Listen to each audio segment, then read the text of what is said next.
Okay, dear all, as we are already behind our schedule, we are directly starting the first session, which is under the title of Awareness on Healthy Building, Building Biology and Accessibility. In this session, we are welcoming 6 presenters.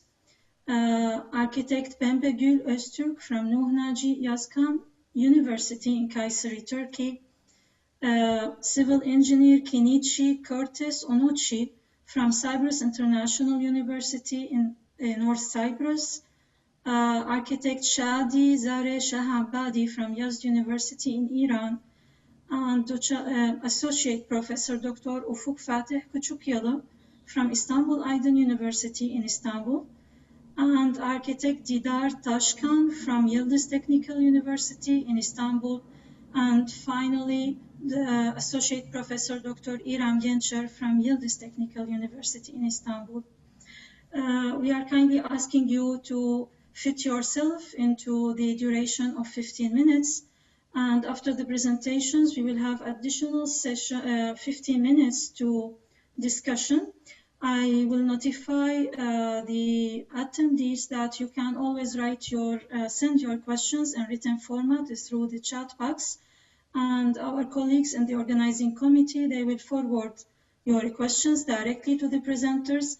Kindly write the name of the presenter and then your question. So, okay, Ömer, buyurun. If you want to add something in Turkish. Başlayabiliriz. Benim ekleyeceğim bir şey yok. Teşekkürler. Okay, in that case we start with Penbegül Hanım. Buyurun. Merhabalar. Sayın hocalarım, değerli katılımcılar, öncelikle hoş geldiniz. Sunumum yapı biyolojisi açısından kerpiç kullanımının etkileri üzerine olacaktır. Şimdi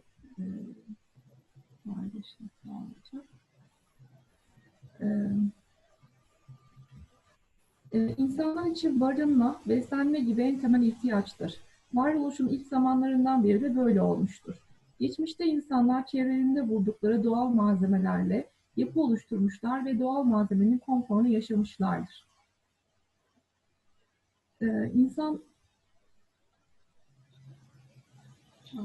Sunum ekranını tam ekran yapabilirseniz daha belki iyi görülebilir. Tamam.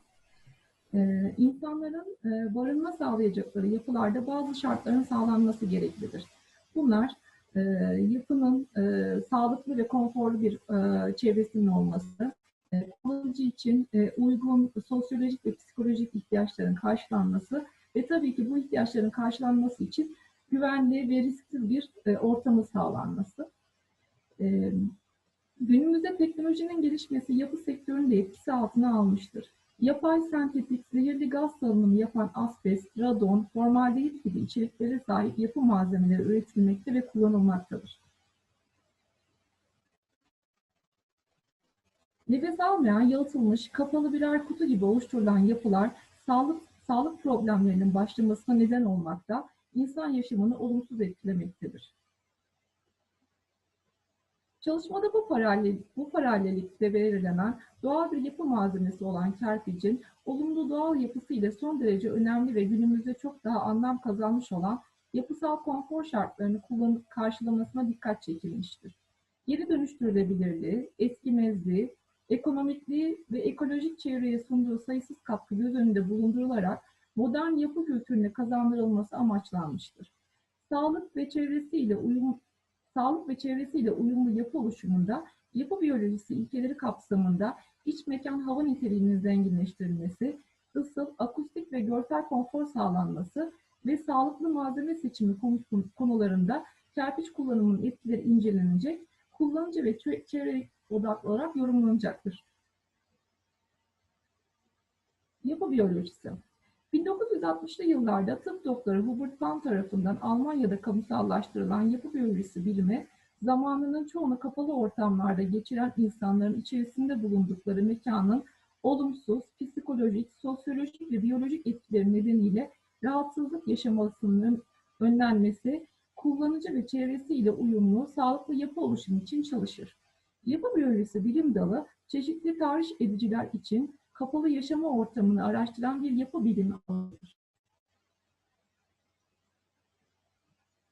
Kimya endüstrisinin gelişimiyle birlikte inşaat ve malzeme teknolojisi de gelişmeler yaşanmıştır. Yeni üretilen malzeme ve geliştirilen inşaat teknikleri kullanımı sonucu yeni kuşaklarda çeşitli rahatsızlıklar başlamıştır. Bu zararlı etkiler yapı kullanıcısının duyarlılığına göre değişiklik göstermektedir. Hasta bina sendromu veya bina kaynaklı hastalıklar diye nitelendirilen bu rahatsızlıklar yapıda sorunlar çözülmedikçe kronikleşip daha da ciddi ölümle sonuçlanan boyutlara ulaşabilmektedir. Burada bir yapının insan üzerindeki sağlıksız bir yapı ortamının insan üzerindeki olumsuz etkilerini görüyoruz. Cilt üzerinde işte göz, burun, boğaz tahrişleri, baş ağrısı, düşük konsantrasyon gibi etkileri var. Yapı kaynaklı hastalıkların oluşumunu önleyebilmek için yapı biyolojisi ilkeleri dikkate alınarak yapılar tasarlanmalıdır. Yapı Biyolojisi ve Ekolojisi Enstitüsü'nün oluşturmuş olduğu 5 ana başlık altında toplanan 25 madde, burada gördüğünüz gibi bu ilkeler dikkate alındığı zaman yapılarımızda sağlıksal konfor sağlanması söz konusudur. Doğal yapılar ve kerpiç başlığı altında yerelde haz olarak bulunan taş, ahşap ve toprak kullanılarak inşa edilen yapılar hem ekonomik hem de çok fazla enerji ve işçilik gerektirmediği için hem ekolojik hem de çok fazla enerji ve işçilik gerektirmediği için ekonomiktir. Taş ve ahşabın sınırlı olduğu alanlarda da toprak daha kolay elde edilebilirliği ile tercih edilen bir yapı malzemesi olmuştur. Toplayıcılıktan yerleşik hayata geçen insanların ilk oluşturdukları yerleşimler toprak kullanılarak inşa edilmiştir. İlk tarihlerden bu yana hayatın her kesiminden insanı içerisinde barındırıp bugüne ulaştıran kerpiç, dünyayı kurtarmaya yardımcı olacak doğal bina yöntemlerinin başında gelmektedir. Toprak temelli ürünler doğal olarak sürdürülebilir ve enerji verimlidir. Tarihin ilk çağlarında kili keşfeden ve taşın bulunmadığı alanlarda barınabileceği yapı için kullanan insanoğlu zamanla tecrübe ederek kerpici keşfetmiş, geliştirmiş ve günümüze ulaştırmıştır. Arkeolojik kanıtlara göre kerpiç 12.000 ila 10.000 yıl önce icat edilirken kalıplanmış kerpiç üretimi 7.000 yıl önce Mezopotamya'da gelişmiştir. Dünya genelinde koruma altına alınan yapıların büyük bir bölümü kerpiçten oluşmaktadır. Depreme dayanıksızdır diye küçümsenip unutulan kerpiç yapılar tarihine dönüp bakıldığında sanıldığının aksine yüzyıllardır ayakta kalan devasa örnekleri dünyanın en eski gökdelenleriyle Yemen'deki Şibam, Mali'deki Dijene Camii, İran'da Bam şehri gibi örnekleriyle adeta bu söyleme meydan okumaktadır. İlk çağlarından itibaren insanın ürettiği ve biçimini istediği gibi belirlediği ilk yapı malzemesi olan kerpiç, uygun oranlarda kil içeren toprağın su ve gerekli görülen katkı maddeleri ile harmanlanıp yoğrularak kalıplara dökülmesi ve açık havada kurutulması ile elde edilmiş, sonrasında da yığma yapı tekniği ile yapı inşasında kullanılmıştır. Günümüzde de kullanılabilen bu geleneksel yöntem çok fazla zaman aldığı için kerpiç teknolojisinde iyileştirilmeye ihtiyaç duyulmaktadır. Kerpiçin durabilitesi. Yani tabii ki kerpiç teknolojisi yenilenirken şunlara da dikkat etmek gerekiyor. Biraz önce de bahsettiğim gibi güvenilir yapı oluşturmak gerekiyor. Yani kerpiç yapının içerisinde konforu sağlarken önce o yapının güvenilirliğini sağlanması gerekiyor. Kerpiç yapı üretimi teknolojik olarak basit olsa da bozulmasına neden olan faktörlerden korunması yoluyla sürdürülebilir nitelikli dayanıklı yapılar üretme potansiyeline sahip bir yapı malzemesidir. Toprak malzemelerinin ana zayıflıkları dayanıklılıkla ilgilidir. Toprak taneleri su miktarına bağlı olarak nemlenirse mukavemet azalır, su fazla ve sürekli ise taneler birbirinden tamamen ayrılır, su ile beraber akarak giden yapı yıkılır. Kerpicin fiziksel stabilizasyon, yani karışıma organik madde katkısı, mekanik stabilizasyon, yani karışıma sıkıştırılması, kimyasal stabilizasyon, karışıma alçı, kireç, çimento ve benzeri stabilizatör karıştırmak gibi önlemlerle durabilitesi sağlanabilmektedir. Kerpiç yapı uygulamasında kerpicin konumlanacağı iyi bir zemin oluşumu önemlidir. Yağmur suyu, yeraltı suyu gibi kerpicin bütünlüğüne zarar verebilecek etkenlere karşı önlem alınmalı. Kerpiç yapı yüzeyi çatı çıkıntıları ile yüzey erozyonuna karşı korunmalıdır. Burada şekilde de yağmur etkisiyle ve zemin suyu etkisiyle yapı yüzeyindeki ve yapıdaki etkileri gözlemlenmektedir. Depreme dayanıklı yapı oluşumu konusunda Bilge Hocam detaylıca açıkladı. Burada ben basitçe üzerinden geçeceğim. Kerpiç yapı oluşumunda depremde oluşabilecek diagonal çatlamaların önüne geçebilmek için diagonal çatlama ve sonrasında duvardaki bu çatlamayla beraber heyelan oluşumunun önüne geçebilmek için geçmişte uygulanan bazı yöntemlerden yararlanılabilir. Bu yöntemlerden biri, yığma yapılarda malzemeyi örerken ara ara yatayda başka bir malzeme sırası ile tuğla, ahşap ve benzeri örgüde malzeme değişikliği yapılarak elastisite farkı oluşturup depremde bu alanda enerji söndürme işlemi gerçekleştirmektir. Bir başka yöntem ise kerpiç yapılarda karma sistem kullanmak, ahşap taşıyıcı sistemle takviye etmek deprem ihtimaline göre alınabilecek iyi bir önlemdir. Bunu hımış yapılarda ülkemizde de örneklerini görmemiz mümkün. Ayrıca toprak çatı örtüsü kullanımında toprağın altını tutacak malzeme olarak ahşap kullanılacaksa ahşap tavan kirişlemelerinin aksları yaklaşık 40 ila 60 santim olacak şekilde yerleştirilmeli. Ahşap kirişler serbest bırakılmayıp birbirlerine gördüğümüz gibi yatayda ve çaprazda bağlantılarla sağlamlaştırılmalıdır. Kerpiç yapı biyolojisi, kerpiç %40 ila 50 sabit doğal nem oranına sahip olmasıyla biyoklimatik konfor sağlayan, yaşamak ve çalışmak için sağlıklı bir ortam sunan, gözenekli, nefes alabilen, kötü koku oluşumuna izin vermeyen, akustik konfor sağlayan bir malzemedir. Kerpiç yapılar statik elektriğe maruz kaldıklarında kerpiçin ana bileşeni olan toprak gibi davranabilir ve statik elektriği insan vücudundan uzaklaştırarak daha sağlıklı bir elektroiklim oluştururlar. Çok fazla yenilenemeyen enerji tüketmez, üretiminde çok az su kullanılır ve kullanım ömrü tamamlandığında geri dönüştürülebilir.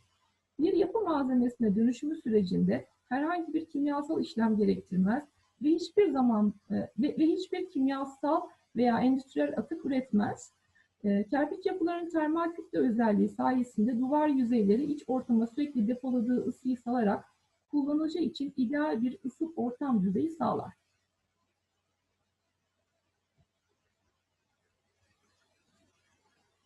Kerpici yapı biyolojisi açısından değerlendirirken 5 ana başlıkta inceleyeceğiz. Kerpiçin yatayda yapılaşabilecek altyapı planlamasına uygunluğu, insanda aitlik hissettiren kültürel bir yapı malzemesi oluşu, doğa ile bütünleşebilmesi, ekolojik döngülere ve yerel koşullara adapte olabilmesi özellikleri sayesinde ekososyal yaşam alanı oluşumu için uygun bir malzemedir. Bu yapı biyolojisi ilkelerinin 5 ana başlıkta toparlandığını söylemiştik. Ekososyal yaşam alanı başlığı için bu tür özellikleri sağlayabilmekte. Kerpiç bulunduğu coğrafyanın toprak içeriğinde herhangi bir radyoaktif madde bulunmadığı durumda hiçbir şekilde zararlı salınım ve kirliliğe neden olmaması, yüksek termal özelliği sayesinde iç mekan dengesini yönetebilmesi, higroskopik özelliği ile iç mekanda nem dengesi oluşturabilmesi ve gözenekli yapısı ile iyi bir ses ve akustik konfor sağlayabilmesi ile yapıda iyi bir termal ve akustik konfor özelliğine sahiptir. Kerpiç nefes alabilen doğal bir malzeme oluşuyla mekanda sürekli temiz hava dolaşımı sağlayabilmesi, iç mekanda uygun nem dengesi oluşturması ile sağlığa zararlı küf, mantar, toz ve alerjen oluşumunu önleyebilmesi ve bu sayede iç mekanda kokusuz ve nötr bir hava ortamı sunabilmesi, içeriğindeki toprağın iyonizasyon özelliği sayesinde mekanda uygun bir elektroiklim oluşturması ve yüzeylerinde ısı depolayıp gerektiğinde radyan ısı salınımı yani ışınım yaparak iç mekanda ısıl konfor sağlayabilmesi özellikleri ile de sağlıklı bir iç mekan iklimi oluşturabilen bir malzemedir. Kerpiç, yerel olan toprağın yerel yöntemlerle tesis gerektirmeden, çok fazla enerjiye ihtiyaç duyulmadan yapıya dönüşümüyle enerji tasarruf ve düşük maliyetiyle ekonomik oluşu, inşaat ve tadilat süresince çevresinde olumsuz etkisinin bulunmaması, doğal bir malzeme oluşu ile en iyi yaşama döngüsü verilerine sahip olması özellikleri ile çevre ve enerji konularında uyumlu ve tasarruflu bir malzemedir. Kerpiç kullanılabilir özelliği ile oran, ölçü ve form konularında istenilen esnekliğe sahip oluşu, insanın tüm duyularına hitap edebilmesi, dokusu ve rengi ile sıcaklık etkisi, mekan örgütlemelerinde fiziksel ve mekanik özellikleri ile ergonomik tasarıma uygunluk sunması, yerel yapı kültürünün bir parçası olup zanaatlerle kaynaşabilmesi özellikleri ile insan odaklı tasarım için ideal bir malzemedir. Çalışmada elde edilen sonuçlar ekonomik açıdan değerlendirildiğinde bireysel olarak inşa edilen bir kerpiç yapıda yerel malzeme ve iş gücüyle yapılaşıldığı için yapım aşamasında ve kullanım süresince ekonomi sağlanacaktır. Sanayi ürünü olarak kerpiç kullanımında yapılaşma sırasında ekonomi sağlanamasa da kullanım süresince termal kapasite özelliği ile uygun iş mekan konforu sağlandığı için yaz ve kış aylarında ısıtma ve soğutma için enerji tüketimi en az seviyede olacaktır. Dolayısıyla bireysel ve ülke ekonomisi için büyük katkı sağlanacaktır. Ülkemizde yapı sektörüne yıllık yaklaşık 50 milyar dolarlık bir yatırım yapıldığı göz önünde bulundurulduğunda bu yapılaşmada kerpiç tercihiyle doğru orantılı bir enerji tasarrufu elde edilecektir. Dolayısıyla ülke ekonomisine katkı sağlanacaktır. Sosyolojik açıdan değerlendirildiğinde kerpiç ile yatayda gelişebilecek bir yapılaşma ile mahalle veya kasaba kültürü yeniden canlandırılabilir. Bu oluşum insan ilişkilerinde de unutulan ya da kopan bağları tekrar pekiştirecektir. Kültürel açıdan değerlendirildiğinde kerpiç yapı mirasımızın korunması sağlanırken mevcut kerpiç yapılarının işlevlendirilmesiyle iç ve dış turizme katkı sağlanır. Ayrıca kültürel öğelerin ve zanaatin harmanlanarak çağdaş kerpiç mimarisine dahil edilmesi, toplumu ortak bir noktada buluşturan ve bireylerin özüne sahip çıktığı bir gelecek sunar. Bilimsel açıdan değerlendirildiğinde, kerpiç sağlık açısından en uygun iç mekan kalitesi sunan, çevreye ve canlı hayatına duyarlı, üstün nitelikleri olan özel bir yapı malzemesidir. Sonuç olarak, değişen yaşama koşulları karşısında yapısal çözüm ve yenilikçi malzeme kullanımı dışında tüm canlılığı tehdit eden sağlıksız ortamların oluşumu ve kaynak tüketimini önleme noktasında yapısal ve sistemsel çözüme ihtiyaç vardır. Bu konuda kerpiç doğru bir çözümdür. Daha fazla insanın güncellenen kerpiç teknolojisinin keşfiyle kendi özellikle ekolojilerine adapte olabilecekleri, sürdürülebilir doğal yaşama merkezlerini ve konutlarını inşa edebilmeleri mümkün olacaktır. Bu yeni oluşumu teşvik etmek ve ilerletmek için kentin kalabalık ve plansız yapılaşmasından uzak, yeni yerleşim yerlerinde geleneksel malzemelerin kullanıldığı veya güncellenen teknolojisiyle kerpiç binaların inşası konusunda gereken destekler sağlanmalıdır. Unutulmamalıdır ki doğru tasarlandığında kerpiç uygun maliyetli, çevre dostu, sağlıklı ve dayanıklı bir malzemedir. Dinlediğiniz için çok teşekkür ederim. Thank you. We would like to thank our presenter, architect Penbegül, for her presentation. And now we are giving the floor to civil engineer Kenechi Kurtis, ONOCHIE. You can start. Okay, good morning. Good morning. Thank you for the opportunity to present today. My name is Kenechi Kurtis, ONOCHIE, and this presentation is coming to you together with my professor, Ayşe BALKIS. The topic I'll be presenting is the benefit of Earthen structures as building solutions during the COVID-19 economic crisis. And the outline for this presentation would cover introduction, the relationship between conventional building construction and COVID-19, Earthen building construction and COVID-19, conclusion, and some references. As we all know, the coronavirus pandemic was discovered in Wuhan, China in 2019, and since this inception, it has greatly affected economies in the world, and the most hit economies are the developing economies. And this is actually as a result of the social inequalities that plays out.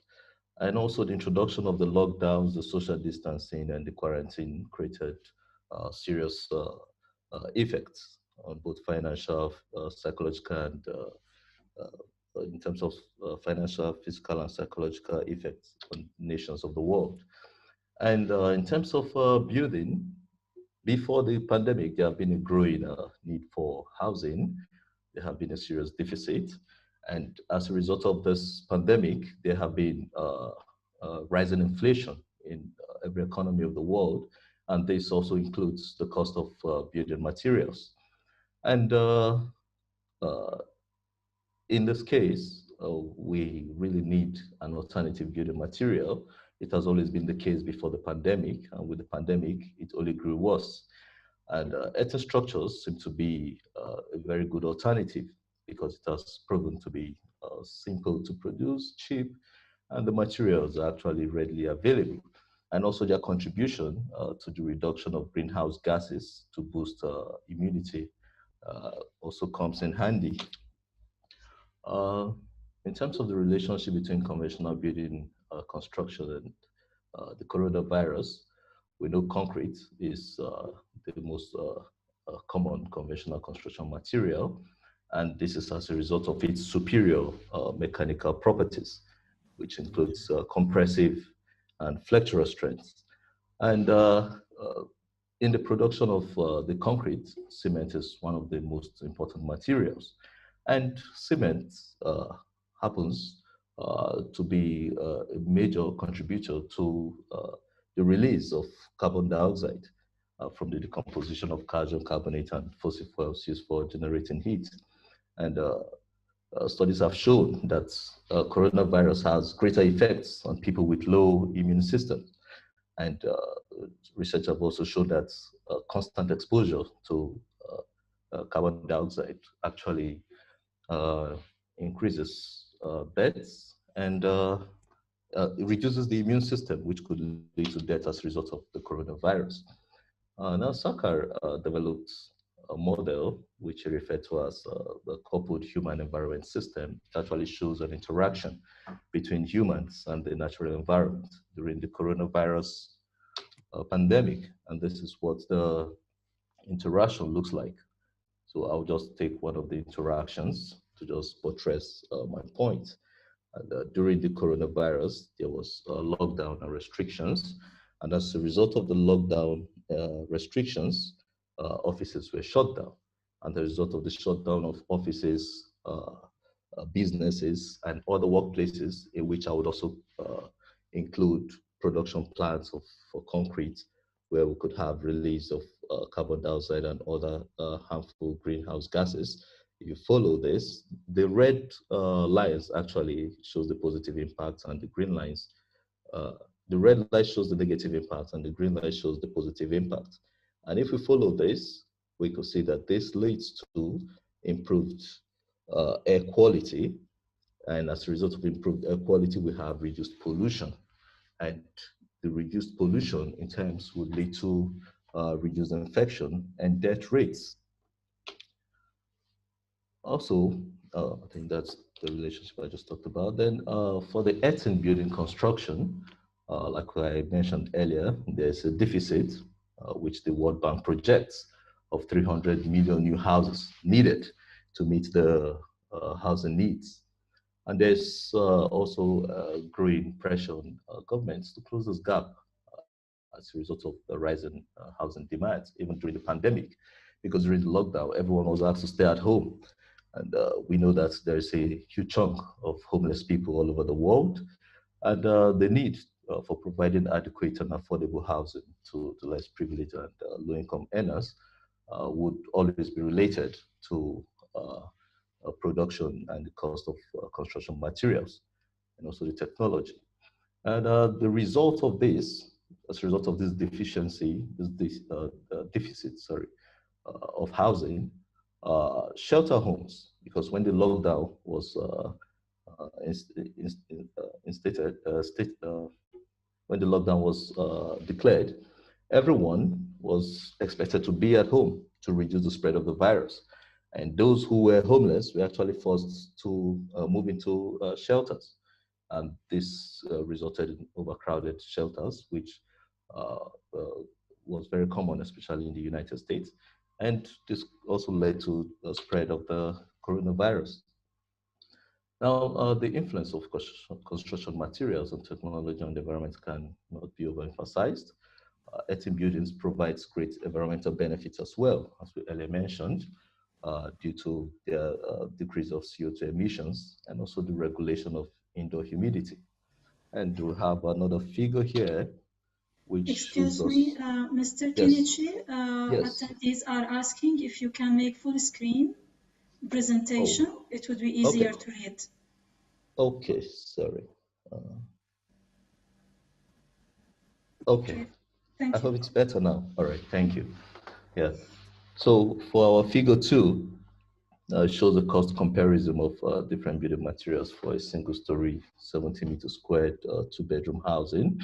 And from all indication, you can see that the building constructed of concrete blocks showed about 37.4% increase compared to that constructed of rammed earth, and about 18.5% increase compared to that constructed of stabilized soil blocks. And we also have some advantages of thermal comfort with respect to thermal conductivity, resistivity, diffusivity, indoor and outdoor temperature and cooling heating loads, which is shown in table 1. For example, if we look at the first one, which shows comparison between soil blocks stabilized with fly ash versus cement bricks in low-cost housing. You can see in the earthen materials, there is a thermal lag of 7 hours.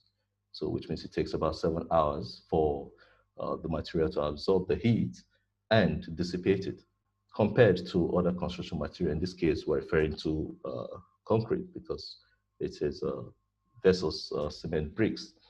And we can see that also the maximum indoor temperature is about 29 degrees Celsius maximum and 14 degrees Celsius minimum, compared to 34 degrees Celsius and a minimum of 14 degrees Celsius of concrete. This would also improve the thermal comfort. And if we go below, also we would see for the gypsum stabilized earth blocks, ALCA versus concrete blocks, we can see that producing gypsum stabilized blocks involves calcinations of 125 degrees Celsius, compared to producing concrete blocks, which involves centering at 1,100 degrees Celsius. Now, research have also shown that earth materials are poor conductors of heat, and hence they slowly absorb heat in the day, thereby leaving indoors cool, which explains the thermal lag. The use of heating and cooling systems can also be minimized, hence reducing costs during the pandemic. For example, during the lockdown, higher heating and cooling systems were used in conventional building materials compared to earthen building construction. And the energy consumption in developed countries is known to account for about 50% of the total energy consumption of buildings. It is also observed that Adobe buildings are thermally efficient in summer due to its good resistance to heat travel through the wall, which can be explained from the thermal lag as well. This is as a result of thermal mass of its compositions. Now, in conclusion, it's common knowledge that since COVID-19 virus surfaced, it has severely affected countries all over the world, and the need for alternate building materials continues to grow as a result of the growing demand for housing. And earthen structures also proves to be economical due to their simple production techniques. They are cheap, they are readily available building materials compared to the conventional materials. And stabilized soil blocks such as ALCA, gypsum stabilized earth, shows more improved properties compared to rammed earth.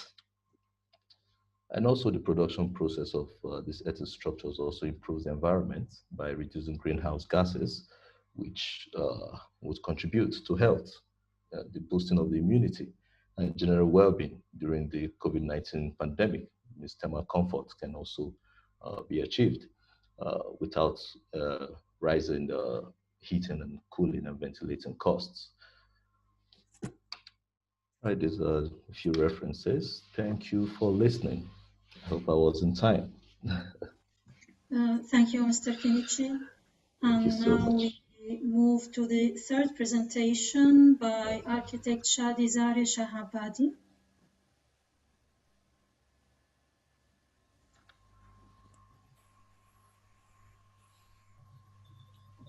Ruba Hoca, sanırım bu sunumu yapacak olan konuşmacılarda bir rahatsızlık galiba söz konusu koronavirüsten dolayı. O yüzden onu atlamamız gerekecek. Geçmiş olsun dilekleriyle. Okay, unfortunately, it seems that the presenters have some problem, coronavirus, so we wish them to be recovered very soon. So also, unfortunately, our fourth presenter, Associate Professor Ufuk Fatih Koçuk Ali, had some unfortunate circumstances and he apologized of being with us today. So we are moving directly now to the fifth presentation by architect Didar Tashkan.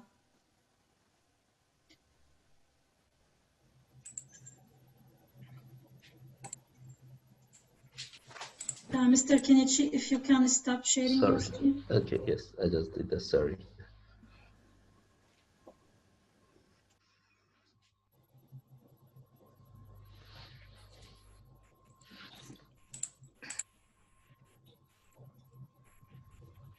Yeah, I think everyone can see.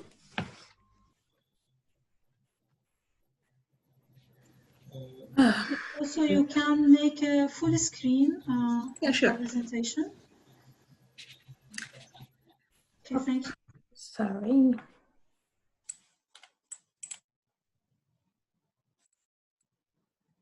Yeah.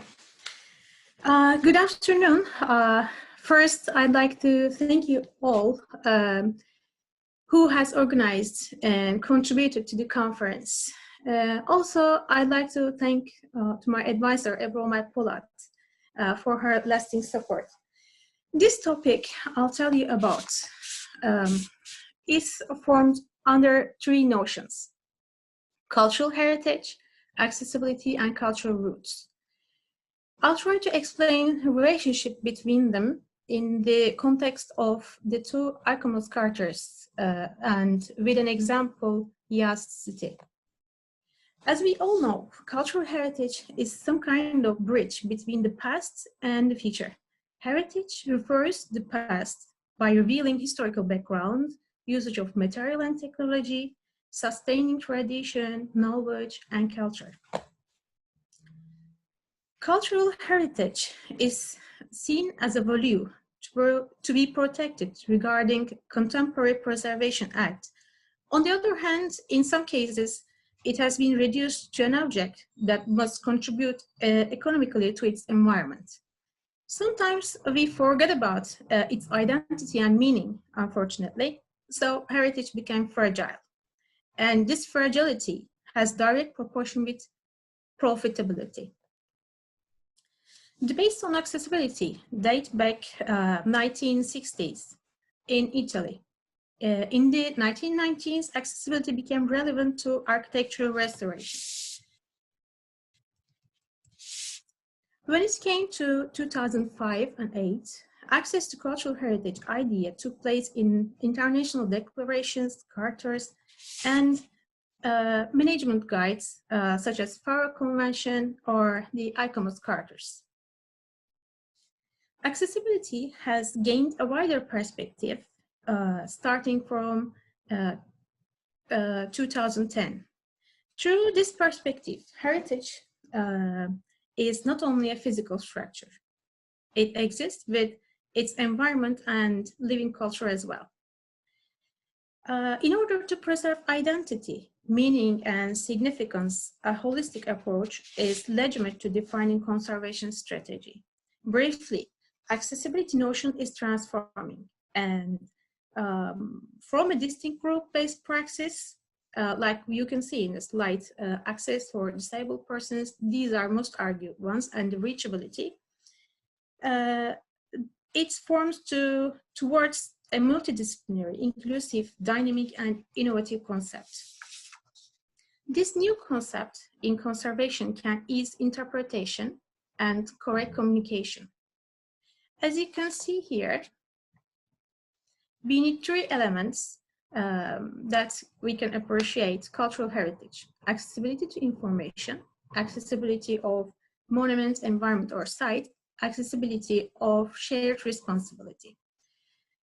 Preservative activities constitute practice, or we can say action, to access to cultural heritage.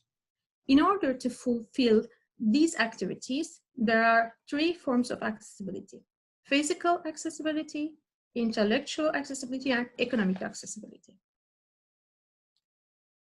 In addition to this, tourism becomes the main accelerator for local development day after day.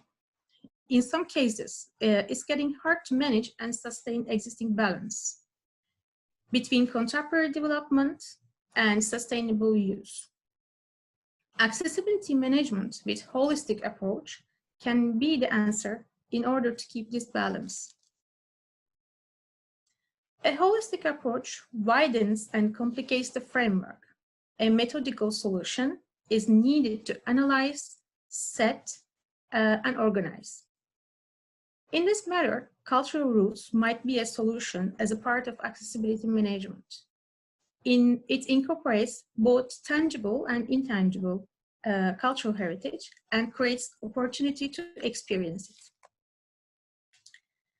As I told in the beginning in this presentation, accessibility management of cultural heritage through cultural roots will be discussed in the context of two ICOMOS charters. The ICOMOS Charter for Interpretation and Presentation of Cultural Heritage Sites and the ICOMOS Charter on Cultural Roots. This conceptual framework will be evaluated in the example of Yazd, Iran. Yazd is the biggest living earthen city today with a distinct skyline. Historical city of Yazd has been added to the list of World Cultural Heritage in 2017.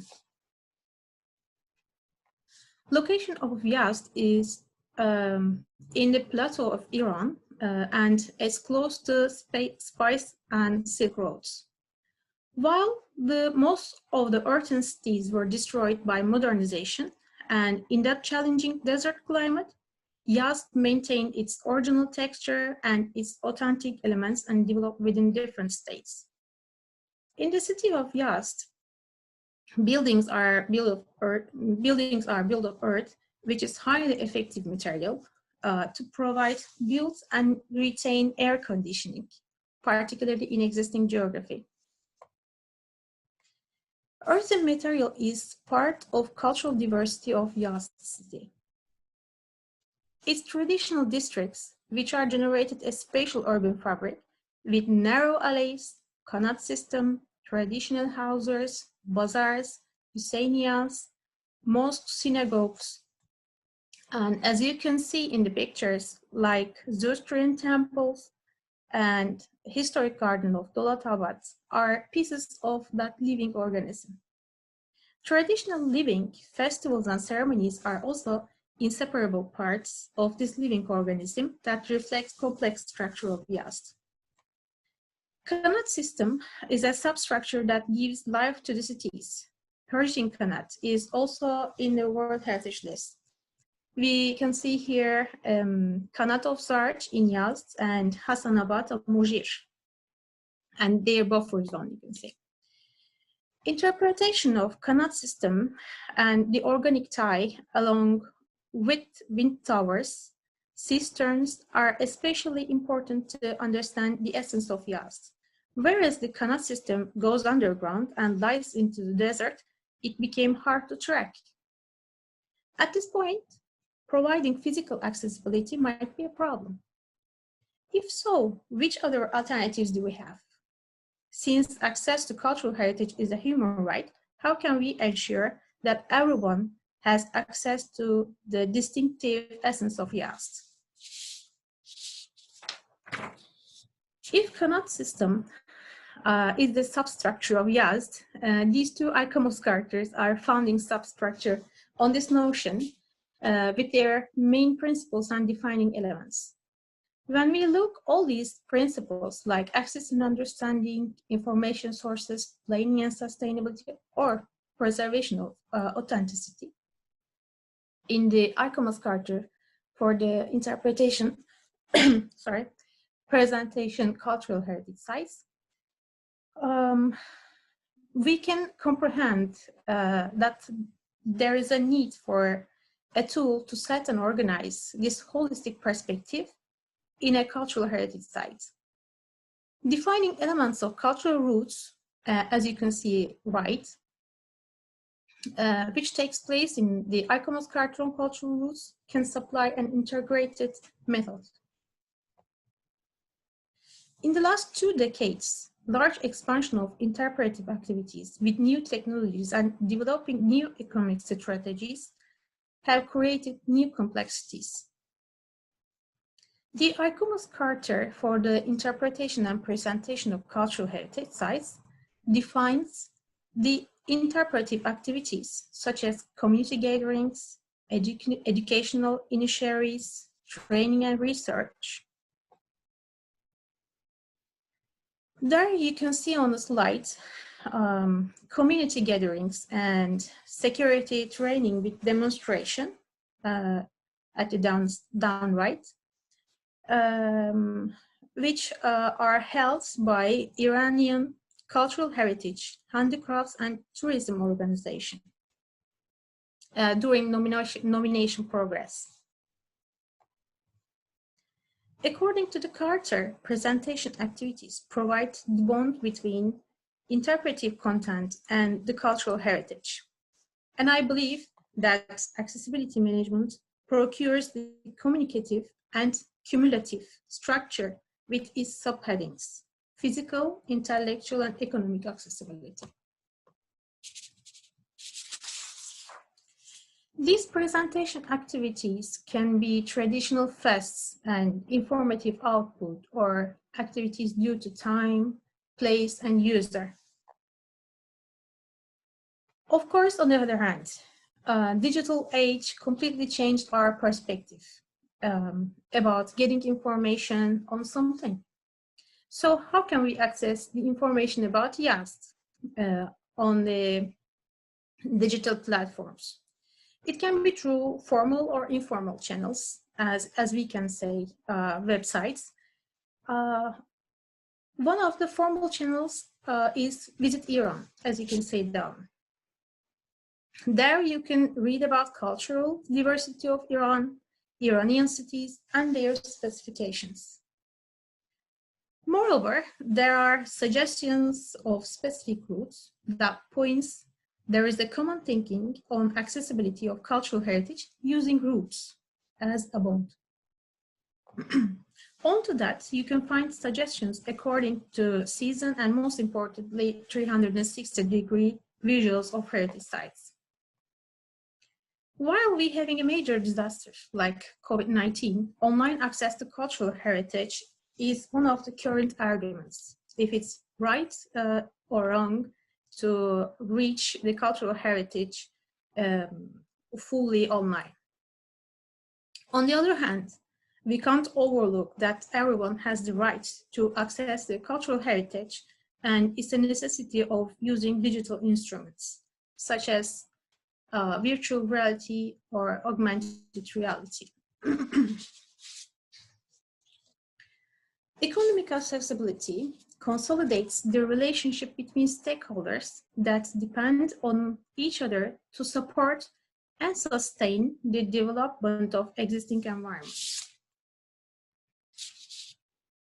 Iran has a national strategy on preserving cultural heritage that underlines specific topics.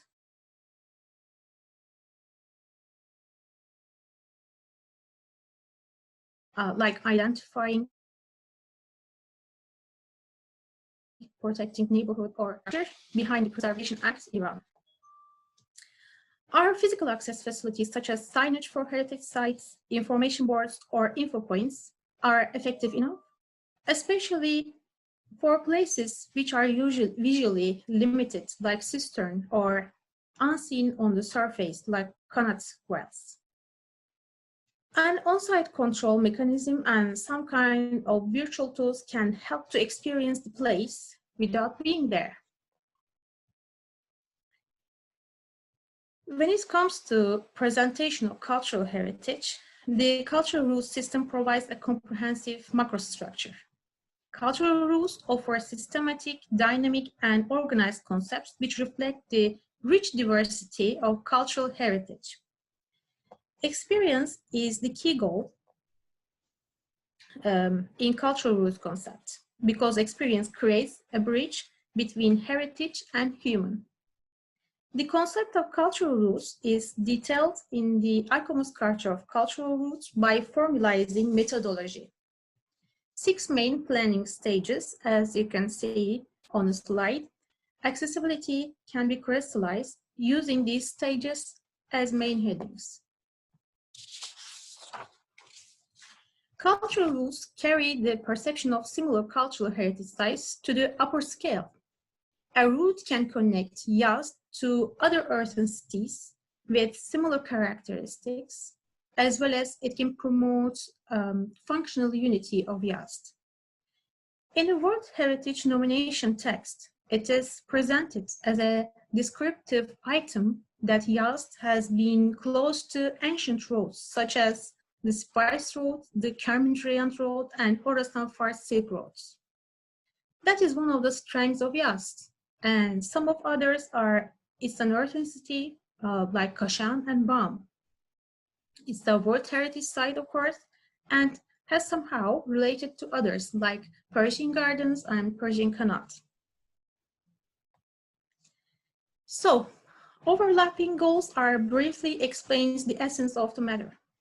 It is believed that accessibility management will contribute to the preservation of cultural heritage. Accessibility is not a preferable action plan. On the contrary, it's a requirement that maintains the link between cultural heritage and human. Consequently, the use of cultural rules as a tool brings a systematic and dynamic point of view to the accessibility management. It's a concept that's coherent with traditional and innovative components of interpretation and presentation actions. It might be possible to transform a simple action into an enjoyment of cultural heritage for everyone, I think. Thanks for listening and wish you all good and healthy days.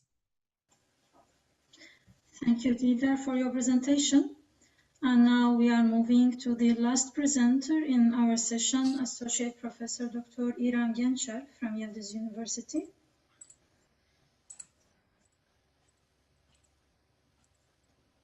Ms. Didar, if you can stop sharing your screen. Yeah, I'm trying to. Okay. Oh, sorry. Yeah. Can you see my presentation now? It's okay now. Okay. Thank you. Good afternoon, everyone. We would like to thank KERPİC Academy and Fatih Sultan Mehmet University and all the organizers of this conference. This paper I prepared with my partner, Associate Professor Gökçe Tuna Taygun from Yıldız Technical University, and our title is Evaluation of Documentation and Inventory Studies on Earthen Buildings in Turkey within the scope of sustainability of vernacular architectural heritage. And the content of our paper is, as you see here, we'll briefly mention traditional earthen architecture and focus on documentation and inventory studies regarding earthen architecture, mostly international studies and some national studies, and then we will make an evaluation of these studies. As a building material, earth can be defined as environmentally sensitive. Its binder is clay soil acquired from nature, and it is used to construct buildings in various sizes and functions since the earliest human settlements. Earth architecture, whether in the form of monumental buildings, as you see here, or modest houses, constitutes an important part of the world's cultural heritage. Adobe is a building material formed by kneading and molding the soil by water and drying it in the open air. Binding materials added to the soil during its construction during the manufacturing process have some effects on improving the mechanical properties of Adobe. The most important benefits is to increase the water resistance and also to increase its compressive strength. And here we see a model of a traditional Adobe house in National Building Museum, of Adobe bricks as load-bearing walls covered with mud plaster. History of earthen constructions in Turkey dates back to more than 5,000 years, as you see here in one of the most famous sites, Çatalhöyük Neolithic site in Turkey. Besides archaeological sites, earth is also widely found as a building or structural material in traditional buildings in Turkey. For example, in Central, Eastern, and Southeastern Anatolia, adobe or soil constitutes the wall construction or the roof constructions, while in other regions, adobe blocks are used as an infill material in timber frame structures. Even though recognized as a cultural property, earth buildings are under the impact of natural and anthropogenic threats, such as extreme weather conditions, floods, earthquakes, urbanization, industrialization, modern construction techniques, lack of proper maintenance, and also oblivion of traditional building technologies. In Turkey, earthen architecture, as you see here in Zare, a traditional adobe house, earthen architecture can mostly be found in vernacular or rural settlements. There are several international organizations working on the documentation and inventory and also protecting of earthen heritage at risk.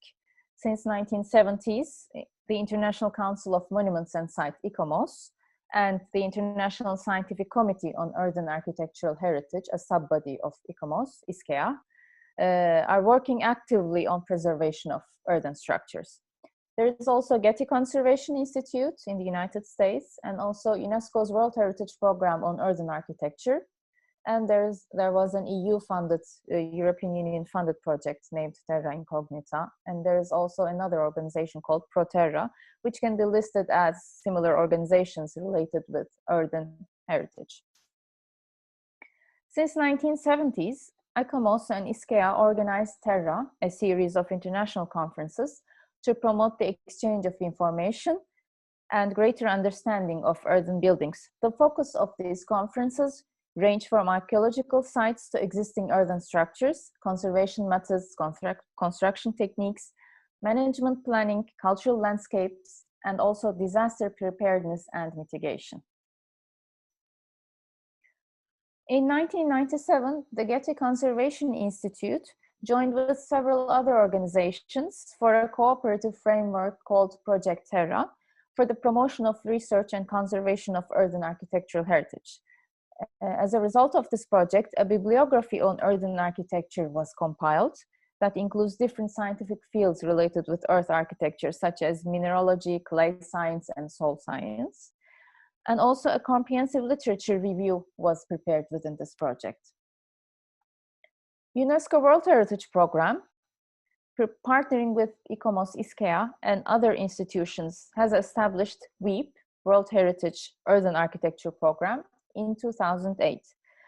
In 2012, World Heritage Inventory of Earthen Architecture, as you see the title here, was published for elaborating policies on conservation, revitalization, and valorization of the 150 properties, earthen properties inscribed on the World Heritage List, and to increase capacity building at regional, national, and site levels. The inventory study revealed that a quarter of the sites are included in the World Heritage List in danger are earthen sites. And we see some examples from the outcomes of this project and the statistics around the world regarding these World Heritage earthen properties, their types, construction techniques all over the world, and also in specific regions, such as here in Africa.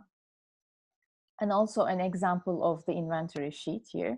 What are the criteria for including this World Heritage site on the list, and also what are the risks of its preservation? A European Union-funded project, Terra Incognita, focuses on the protection, promotion, and revitalization of earthen architecture in Europe.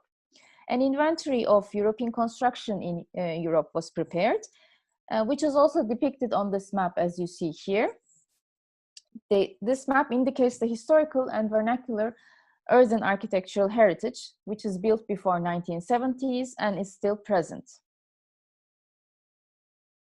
Even though there is no scientific institution focusing on earthen heritage in Turkey, Turkish Academy of Sciences, TÜBA, has been working on the documentation of vernacular and rural heritage in Turkey since 2001, including earthen structures.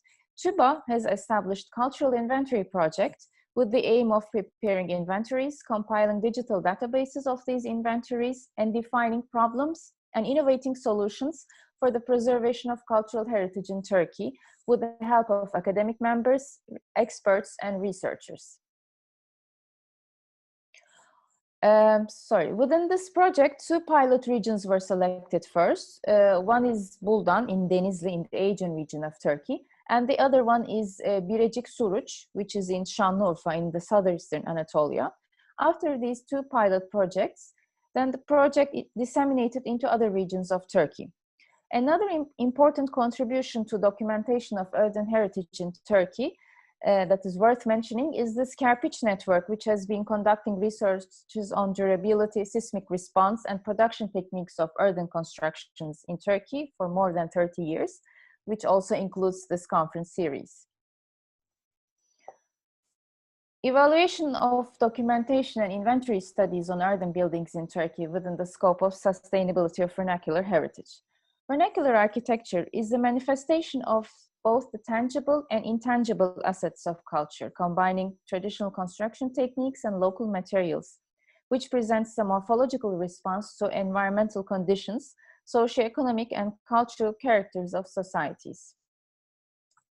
The preservation of vernacular architecture includes sustaining traditional livelihoods and building practices, supporting the social and economic dimensions of sustainability, as you see here. Therefore, there is so much to learn from site-specific and vernacular resources in terms of physical and social resilience. The socioeconomic changes in Turkey in the last decades have made Adobe buildings less desirable, leaving most of these structures in a neglected, abandoned, deteriorated, and even partially destroyed condition. The inventory, documentation, and the detailed study of the production and construction systems of traditional earthen architecture in Turkey is an especially important and urgent issue, considering that Adobe architecture is being rapidly dilapidated and destroyed. So, some concluding remarks. The intrinsic knowledge accumulated in vernacular heritage over the ages is very valuable, especially with the rapid technological advancements, mass building constructions, and ever-increasing natural and man-made disasters. Vernacular sites are comprised of a rich variety of building types, embracing different beliefs and living practices, climatic conditions of the territory, and the use of traditional local building materials. Therefore, the inventory and documentation studies are conducted in Turkey and around the globe with the aim to preserve and ensure the sustainability of vernacular heritage. These studies can be used for determining the physical conditions and preservation status of earthen buildings, listing earthen buildings and sites when applicable, renovating and repairing the dilapidated earthen buildings and sites, recording the architectural history of Turkey, recording the traditional construction techniques and materials and differentiating between the varieties across different regions, preservation of cultural heritage and assuring its sustainability, and learning from vernacular architecture when creating new designs in harmony with the environment and climate and using resources efficiently, and also supporting livelihoods economically and socially by reviving traditional construction techniques. Thank you for listening, and these are some of the references we have used in our study. Thank you. Thank you, Dr. İrem, for your presentation. And now we can start receiving your questions. If you have any questions to any of our presenters, you can send in written format.